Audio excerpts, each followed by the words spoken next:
Movie के start में हम एक रोड पर एक गाड़ी को जाता हुआ देखते हैं। उस गाड़ी में एक लड़की बैठी होती है जिसका नाम होता है एशली। एशली असल में अपने हस्बैंड के पास जा रही होती है क्योंकि 1 साल से उसका हस्बैंड जेल में था, लेकिन आज उसका हस्बैंड जेल से आजाद होने वाला था, इसीलिए एशली उसे पिक करने जा रही थी। फिर एशली का हस्बैंड जेल से बाहर आ जाता है और उसका नाम होता है मैक्स। फिर वो दोनों अपनी गाड़ी में बैठकर अपने घर की तरफ जाने लगते हैं। मैक्स एशली से अपने बेटे के बारे में पूछता है कि वो कैसा है, जिस पर एशली कहती है कि वो तो बिल्कुल ठीक है और अब वो स्कूल भी जाने लग गया है। फिर वो लोग एक गैस स्टेशन पर रुकते हैं। वहाँ जाकर एशली गाड़ी में फ्यूल भरती है, जबकि मैक्स करीब के ही एक जनरल स्टोर में चला जाता है, जहाँ पर उस टाउन का पुलिस ऑफिसर शॉपकीपर से किसी के मिसिंग होने के बारे में पूछता है। जहाँ पर शॉपकीपर पुलिस ऑफिसर को कहता है कि मुझे तो लगता है कि उसे बिग फूट ले गया। दरअसल उस सिटी में एक कहानी काफी फेमस थी कि काफी साल पहले हमारे सिटी के जंगलों में डीमन जैसे क्रिएचर रहते थे और उन डीमन क्रिएचर्स को बिग फूट कहा जाता था। सिटी के अक्सर लोग इस बात पर बिलीव करते थे कि वो क्रिएचर आज भी एग्जिस्ट करते हैं और जो लोग बिलीव करते थे उसमें शॉपकीपर भी शामिल था। इसीलिए वो पुलिस ऑफिसर को कहता है कि मुझे तो कंफर्म है कि इसे बिग फूट ही लेकर गया है। लेकिन जो पुलिस ऑफिसर था वो इन बातों पर बिलीव नहीं करता था, इसीलिए वो शॉपकीपर को कहता है कि इन बातों को छोड़ो, अगर तुम्हें ये मिसिंग आदमी मिल जाए तो तुम मुझे इन्फॉर्म कर देना। फिर वो पुलिस ऑफिसर मिसिंग आदमी की पिक्चर वहाँ पर लगे एक नोटिस बोर्ड पर लगा देता है, जिस पर ऑलरेडी मिसिंग लोगों की काफी पिक्चर्स लगी हुई थी। फिर मैक्स उस जनरल स्टोर से बाहर आ जाता है और एशली के पास जाने लगता है। मैक्स देखता है कि उस एरिया के कुछ लोग शिकार पर जा रहे हैं और वो एशली को बुरी नजरों से देख रहे थे। उन लोगों का पूरा एक ग्रुप था और जब वो ग्रुप मैक्स को देखता है तो वो उसे क्रिमिनल कहने लगते हैं। लेकिन ये दोनों हस्बैंड वाइफ उन लोगों पर ज्यादा ध्यान नहीं देते और उन्हें इग्नोर करके वहाँ से चले जाते हैं। फिर गाड़ी में मैक्स ड्रिंक करने लगता है, लेकिन एशली मैक्स को ड्रिंक करने से रोकती है क्योंकि उसे मैक्स का ड्रिंक करना, स्मोकिंग करना काफी बुरा लगता था। एशली गुस्से में मैक्स को कहती है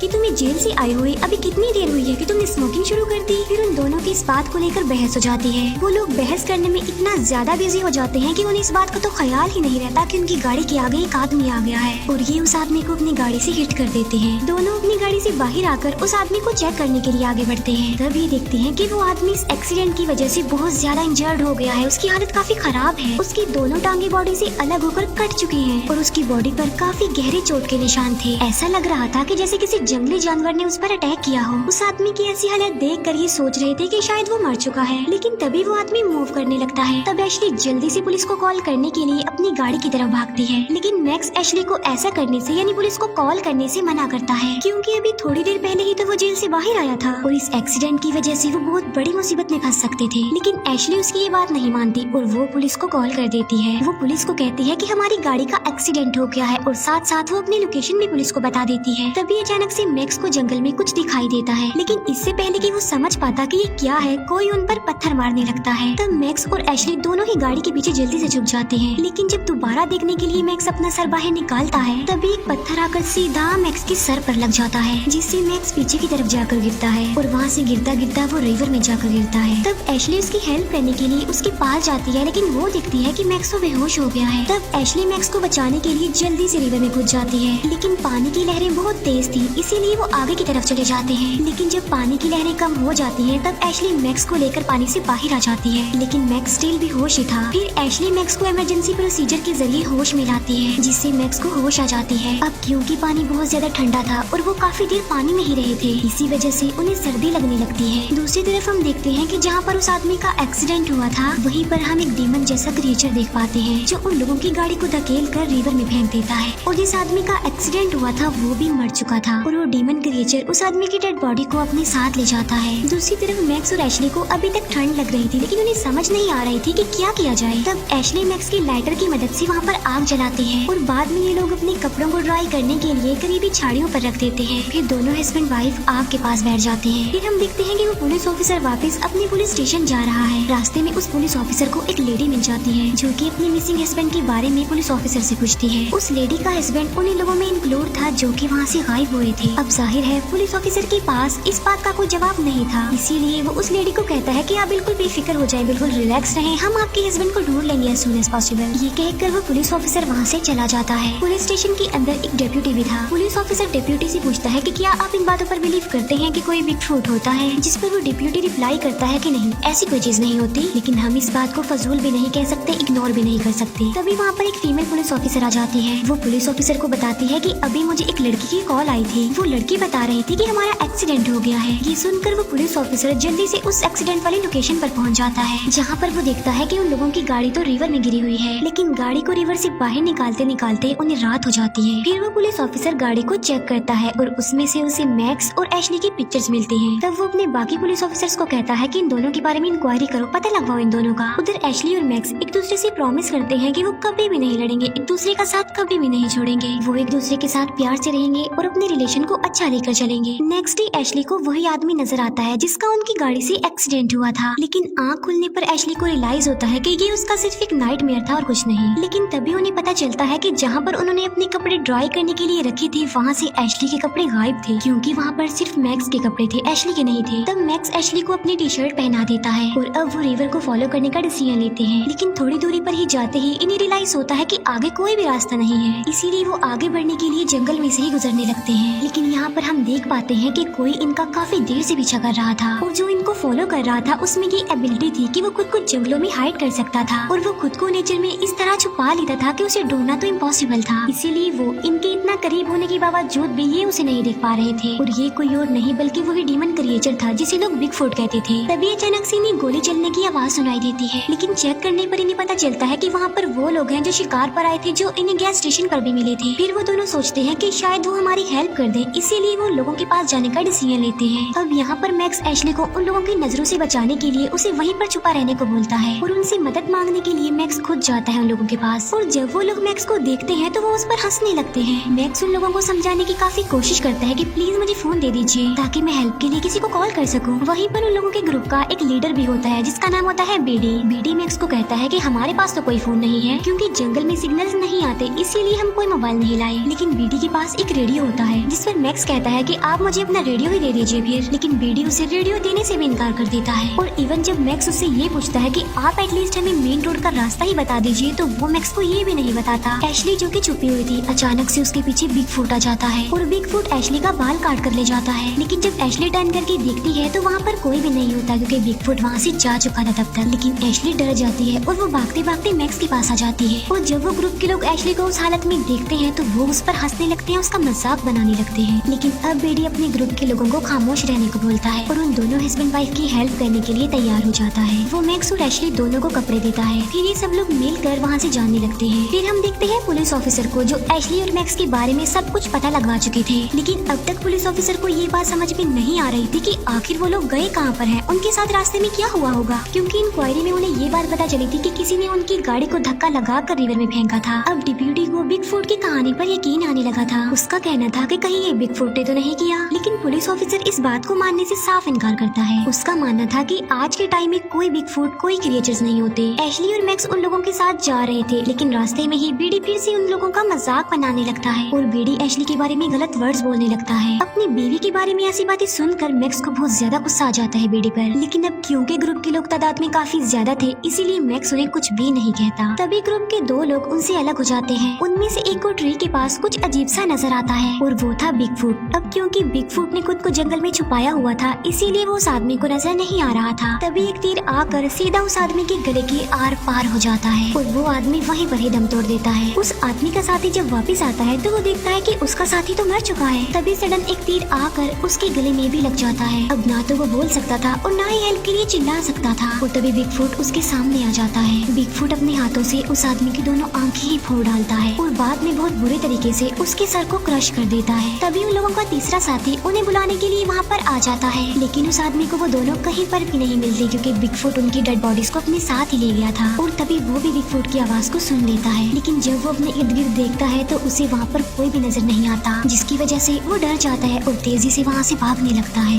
लेकिन इतना तेजी से भागने की वजह से वो गिर जाता है, जिससे उसकी हाथ की हड्डियाँ टूट जाती हैं। लेकिन तभी उसके पास बिग फुट आ जाता है और वो एक एक्स की मदद से उस आदमी के गले पर कई बार स्टैब करता है, जिससे उस आदमी का सर ही धड़ से अलग हो जाता है। इसके बाद बिग फुट बाकी लोगों को अपना शिकार बनाने के लिए आगे बढ़ता है, जहाँ पर उस ग्रुप के बाकी लोग एशली और मैक्स को अभी तक परेशान कर रहे थे। तभी उनमें से एक आदमी को बिग फुट एरो मारकर जान से मार डालता है। उस आदमी के मरते ही सब लोग बिल्कुल अलर्ट हो जाते हैं। उस ग्रुप का एक मेंबर बिग फुट को देख लेता है, इसीलिए वो बिग फुट पर गोलियां चलाने लगता है। लेकिन बिग फुट को तो एक भी गोली नहीं लगती और वो बच जाता है। लेकिन उस आदमी के अलावा ग्रुप के बाकी लोगों को बिग फुट नजर नहीं आ रहा था, इसीलिए उन्हें समझ में नहीं आ रहा था कि हमारा साथी आखिर गोलियां किसको मार रहा है। लेकिन तभी बिग फुट को मारते मारते वो आदमी अपने ही एक साथी को शूट करके मार डालता है और इसमें मैक्स को भी कुछ गोलियां लग जाती हैं, जिससे वो नीचे गिरकर बेहोश हो जाता है। जो आदमी बिग फुट को देख पा रहा था, जो उस पर गोलियां चला रहा था, अब उसकी गन की गोलियां भी खत्म हो गई थी और तब उसके पास बिग फूट आ जाता है और उसका गला ही काट देता है। इसके बाद बिग फूट एशली की तरफ बढ़ता है, जिससे बचते हुए एशली कहीं पर छुप जाती है जहाँ पर ऑलरेडी एक आदमी छुपा हुआ था। लेकिन बिग फूट उन लोगों को वहाँ पर छुपा हुआ देख लेता है और वो उस आदमी को आकर पकड़ लेता है जो कि वहाँ पर छुपा हुआ था। बाद में बिग फूट उस आदमी के मुंह को ही फाड़ देता है और उस आदमी को मरने के लिए वहीं पर उसी हालत में छोड़कर वहाँ से चला जाता है। मौके का फायदा उठाकर एशली वहाँ से भागने लगती है, लेकिन बिग फूट अब अपना तीर एशली पर फेंकता है और तीर लगने की वजह से एशली नीचे गिर जाती है। इसके बाद बिग फूट एशली को पकड़ लेता है और वो उसे उसी जगह पर ले आता है जहाँ पर मैक्स बेहोश पड़ा हुआ था। फिर बिग फूट मैक्स को मारने के लिए उसकी तरफ बढ़ता है, लेकिन जब बिग फूट एशली की तरफ देखता है तब वो ये डिसाइड करता है कि वो मैक्स को नहीं मारेगा। इसके बाद हम देखते हैं बेडी को, जो कि अभी तक जिंदा था, और वो पीछे से बिग फूट को शूट करने लगता है और एक गोली जाकर सीधा बिग फूट के शोल्डर पर लगती है, जिससे वो इंजर्ड हो जाता है। इसके बाद बिग फूट जल्दी से बेडी पर अटैक कर देता है और उसे बेहोश कर देता है। ये कर लेने के बाद बिग फूट एशली और मैक्स को अपने साथ ले जाता है। इसके बाद प्राइमल रेंज का दूसरा पार्ट स्टार्ट हो जाता है, जहाँ पर बिग फूट एशली और मैक्स को अपने साथ ले जा रहा होता है। लेकिन बिग फूट अब मैक्स को वहीं पर छोड़कर एशली और बेडी को अपने साथ ले जाता है। दूसरी तरफ हम देखते हैं कि शेरिफ डिप्यूटी के साथ किसी जगह पर आया था, क्योंकि वहाँ पर एक लेडी को कैंसर था और उसके लिए वो रात को मिलकर एक रिचुअल करने वाले थे। अब पुलिस ऑफिसर यहाँ पर आना नहीं चाहता था, लेकिन वो डिप्यूटी के कहने पर ही वहाँ आया था। मैक्स जो कि जख्मी हालत में अभी तक ही जंगल में पड़ा हुआ था, तभी वहाँ पर एक क्रीपी बूढ़ी औरत आ जाती है जो बिल्कुल विच जैसी ही लग रही थी। जब उस बूढ़ी औरत को रियलाइज होता है कि मैक्स अभी तक जिंदा है तो वो उसे अपने साथ अपने घर ले जाती है। उस बूढ़ी औरत का घर जंगल के बिल्कुल बीचों बीच था।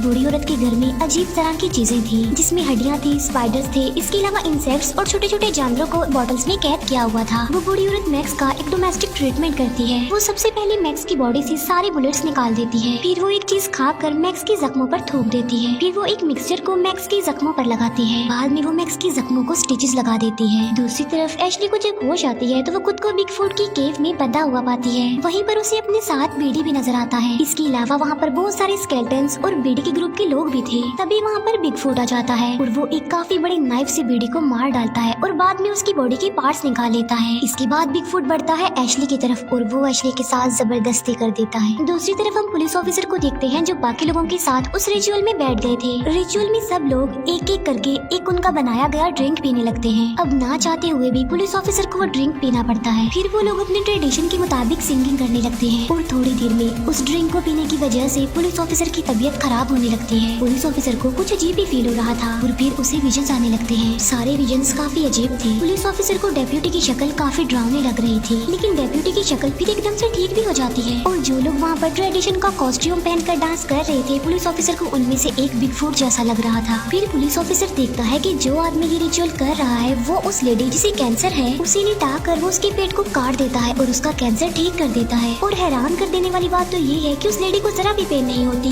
लेकिन अब पुलिस ऑफिसर इन अजीब विजन से तंग आ गया था, उसे बहुत ज्यादा पसीने आने लगते हैं, इसीलिए वो वहाँ से बाहर आ जाता है। फिर अगले दिन जंगल में जब मैक्स को होश आता है तो उसके सामने बैठा होता है police officer. Max police officer से एशली के बारे में पूछता है कि मेरी वाइफ कहाँ पर है। यहाँ पर वो पुलिस ऑफिसर जो पहले बिग फूट की कहानी पर यकीन नहीं करता था, अब उसे सारी बात समझ आ गई थी, इसीलिए अब वो सारी बात मैक्स को समझाने लगता है। पुलिस ऑफिसर मैक्स को बताता है कि आज भी हमारे जंगलों में एक डीमन क्रिएचर रहता है और इस क्रिएचर को हम बिग फूट कहते हैं। और अब पुलिस ऑफिसर बताता है कि आखिर ये बिग फूट है कौन। वो कहता है कि ये डीमन क्रिएचर हमारे कबीले के पुराने लीडर हैं और एक जमाने में तो ये हमारे भी लीडर हुआ करते थे, लेकिन अब उनकी सॉल बिग फूट के रूप में आकर हमें डरा रही है। और ये एक एंशिएंट लीडर है जो कि काफी पुराने कबीले से बिलोंग करते हैं और जब से इनका कबीला बना था ये तभी से हमारे बीच इन जंगलों में रह रही है, इसीलिए तो वो एंशिएंट टाइम की वेपन्स को अच्छे से चला सकते हैं। यानी सिंपल अगर कहा जाए तो वो एंशिएंट लीडर की सॉल है। पुलिस ऑफिसर मैक्स को बताता है कि तुम्हारी वाइफ एशली को वही उठा कर ले गया है और बिग फूट अब इंजर्ड भी है क्योंकि उसके शोल्डर पर गोली लगी थी। अब क्योंकि मैक्स ने एशली को ढूंढना था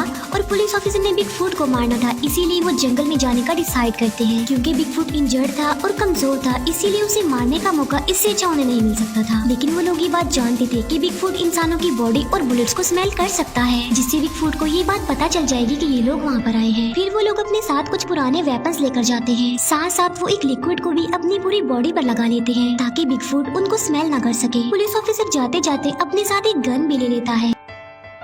फिर ये दोनों बिग बिग फूट का मुकाबला करने के लिए जंगल की तरफ जाने लगते हैं। तभी पीछे से वो बूढ़ी औरत उन लोगों को इनकरेज करने के लिए ड्रम बजाने लगती है, क्योंकि वो भी चाहती थी कि ये लोग बिग फूट का मुकाबला करके उसे मार डालें और जीत जाएं। एशली जो कि अभी तक बिग फूट की कैद में ही थी। बिग फूट जबरदस्ती एशली को इंसानी मांस खाने को देता है, लेकिन ना चाहते हुए भी एशली को वो खाना पड़ता है। लेकिन एशली के मुंह में एक बोन आ जाती है। वो उस बोन को पत्थर पर रगड़ कर उसे नुकीला बना लेती है, और जब बिग फूट उसके पास आता है तो वो उसी बोन से उस पर अटैक कर देती है। लेकिन बिग फूट को इससे ज्यादा फर्क नहीं पड़ता। तभी अचानक से बिग फूट को उस ड्रम की आवाज सुनाई देती है जो वो बूढ़ी औरत बजा रही थी। बिग फूट को फौरन पता चल जाता है कि कोई उसे लड़ने के लिए वहाँ पर आ रहा है। फिर बिग फूट भी एक ट्रैप लेता है और वहाँ से लेकर वो बाहर चला जाता है। उसके जाते ही एशली अपनी रस्सियों को काटने लगती है। जब एशली खुद को आजाद कर लेती है तब वो वहाँ पर पड़े हुए कुछ कपड़े और एक गन लेकर वहाँ से चली जाती है। फिर हम देखते हैं कि मैक्स और पुलिस ऑफिसर को, जो कि बिग फूट को ढूंढने के लिए वहाँ पर आए थे, और अब वो अलग अलग होकर बिग फूट को ढूंढने लगते हैं। कुछ दूर जाने के बाद पुलिस ऑफिसर को वहाँ पर किसी की प्रेजेंस का एहसास होता है, इसीलिए पुलिस ऑफिसर जल्दी से अपनी गन निकाल लेता है। अब क्योंकि बिग फूट बुलेट्स को स्मेल कर सकता था, इसीलिए उसे पता चल जाता है कि पुलिस ऑफिसर आखिर है कहाँ पर। इसीलिए बिग फूट जल्दी से पुलिस ऑफिसर पर अटैक कर देता है और पुलिस ऑफिसर उसे गोली मार देता है, और वो गोली बिग फूट को लग भी जाती है, जिसकी वजह से बिग फूट को काफी गुस्सा आ जाता है, और वो गुस्से में आकर पुलिस ऑफिसर का गला काटकर उसे बहुत ब्रूटल तरीके से मार डालता है। तभी वहाँ पर मैक्स भी आ जाता है और वो पुलिस ऑफिसर की डेड बॉडी को वहाँ पर पड़ा हुआ देखता है, लेकिन वहाँ पर बिग फूट नहीं था क्योंकि वो भाग चुका था। मैक्स पुलिस ऑफिसर की गन भी उठा लेता है। अब क्योंकि बिग फूट को गोली लगी थी, वो इंजर्ड था, इसीलिए उसका खून वहाँ पर गिरा हुआ था। मैक्स उस खून को फॉलो करते हुए आगे बढ़ता है, लेकिन तभी मैक्स एशली को देखता है जो कि बिग फूट को मारने के लिए उसकी तरफ बढ़ रही थी। मैक्स एशली को आवाज लगाकर उसे वापस चलने के लिए बोलता है, लेकिन एशली मैक्स को कहती है कि अब मैं बिग फूट को मारे बगैर नहीं जाऊंगी। एशली मैक्स को इशारा करते हुए डायरेक्शन बता देती है कि बिग फूट यहाँ पर है। फिर एशली उसी तरफ चली जाती है जहाँ पर बिग फूट था, और वो बिग फूट को शूट कर देती है। फिर ये दोनों हस्बैंड वाइफ वहाँ से भागने लगते हैं। काफी दूर भागने के बाद ये दोनों सांस लेने के लिए एक जगह पर रुक जाते हैं, लेकिन तभी अचानक से इन्हें बिग फूट की आवाज सुनाई देती है। इसका मतलब ये है कि वो मरा नहीं था बल्कि अभी जिंदा था।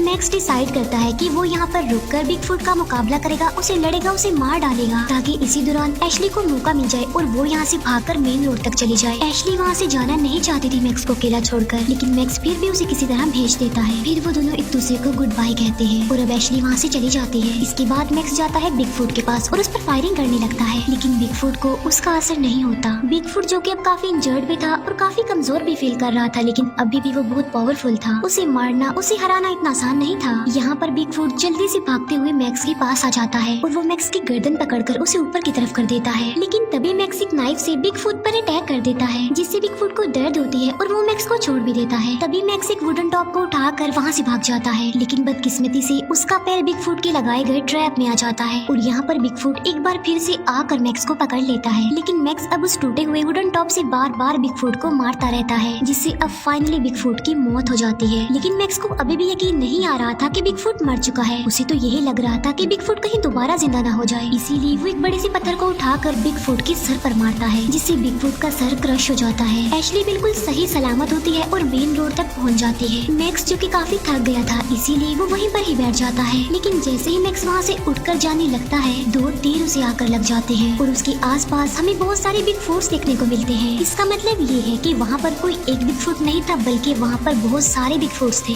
यानी वो जो एंशिएंट स्पिरिट्स थी वो कोई एक नहीं थी बल्कि बहुत ज्यादा थी। और ये मूवी यहीं पर ही एंड हो जाती है। Thank you for watching.